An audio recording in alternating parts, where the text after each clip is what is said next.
Hey friends, and thanks for joining me, and today I want to talk to you about co-signing on a loan. This was originally something I was intending to add to this video, whether or not to loan money to family and friends, but that video got too long, and so this is sort of a part 2 to that little video there.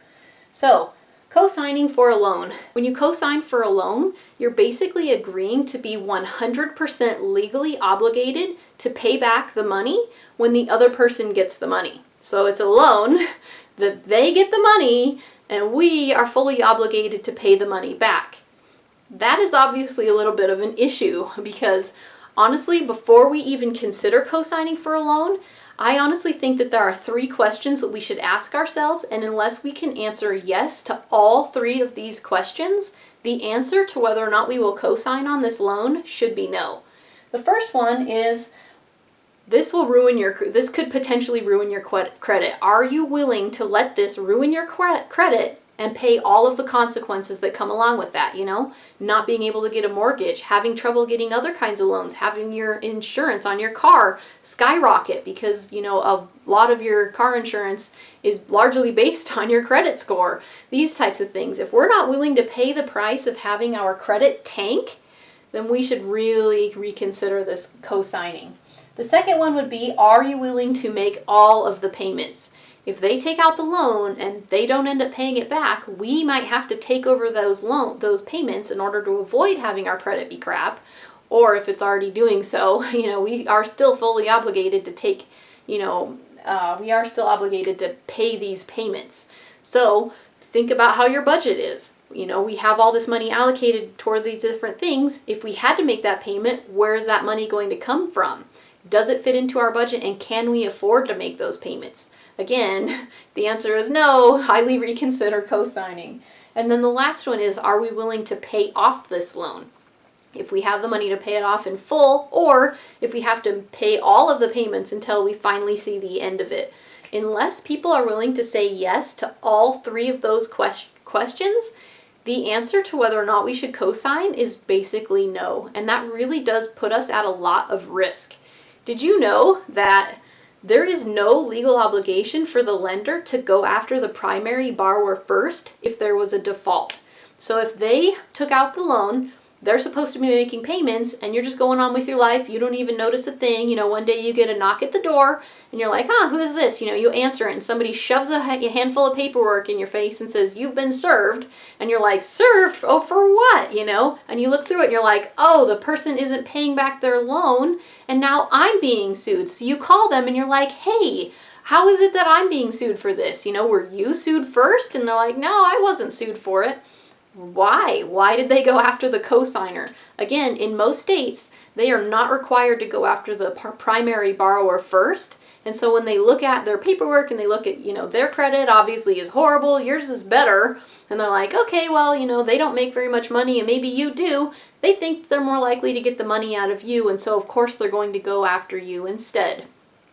That's really the long and short of it, unfortunately. So a lot of stuff can go wrong. Having to make the payments, having to pay off the whole thing, having our credit go to crap, and, even being sued. So obviously this is a huge responsibility that we need to consider and take very seriously. Oh yes, I am a little bit of a hard butt when it comes to, loaning money to my family members, but I am a way more tough when it comes to co-signing. And honestly, there isn't a person on earth that I would co-sign a loan for. Not any of my family, not any of my friends, even my own husband and children. And I know that sounds mean and I know that sounds harsh, but let me tell you a little story really quick.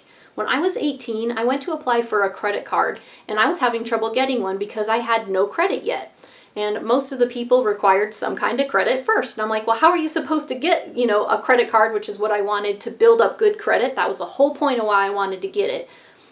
When you have no credit in the first place. Like, how do you break into this to get the good credit in the first place? So I asked my parents if they would co-sign for me. They both told me no. I went to my grandparents and asked if they would co-sign for me. They both told me no, and I was a little bit frustrated. probably a lot of bit frustrated for a little while. But in the end, I had to just dig deeper. I had to get more creative. And eventually I figured out, after calling around the different banks and finding out different, requirements that they have, I found a bank that would let me have the credit card. It just had to be a really low amount, which was fine with me. And so I was able to get the credit card that I was looking for. So yes, I was frustrated for a little while. Yes, it did make me a little more, make a little more work for me. But at the same time, honestly, I'm happy that they did, because I don't think that I wouldn't want to put myself at risk for things that I don't know what the other person is going to do. And so I can honestly understand why they made the decisions that they did. So while the person who's asking you to cosign might get a little bit angry with you for a short time, a few days, even a few weeks, maybe even a few months if they're a real grudge keeper, in the end, if you were sued, had your credit, ruined, had to pay all the payments back, pay off the entire, amount of the loan, you would probably be a whole lot more angry than they would be just simply being told no. So that's definitely something to consider. Yes, it's the hard thing to do. Yes, it's the hard thing to say. But in the end, if a person comes to you and says, I really want the student loan, and you say, sorry, I won't co-sign for it, maybe they'll go back and they'll really think about it. Is this something that, a field that I really want to go into? Maybe instead of going to an expensive college, they'll go to a cheaper one. Maybe they'll get a job and just pay for it, as they go along, instead of taking out a loan in the first place. Maybe in the end, they might even end up making better decisions than if you were to co-sign for that loan in the first place. So this is one of those things where it does take a little tough love, but definitely, that's why I wanted to address this topic. If you do consider co-signing for co-signing for a loan, do consider, you might want to ask yourself those 3 questions I mentioned in the beginning. And if you can say yes to all 3 of those, then of course, go for it by all means. But definitely approach this one very, very carefully. So hopefully this video is helpful to you. I'm Frugal Green Girl, and we'll see you next time. Thanks for watching.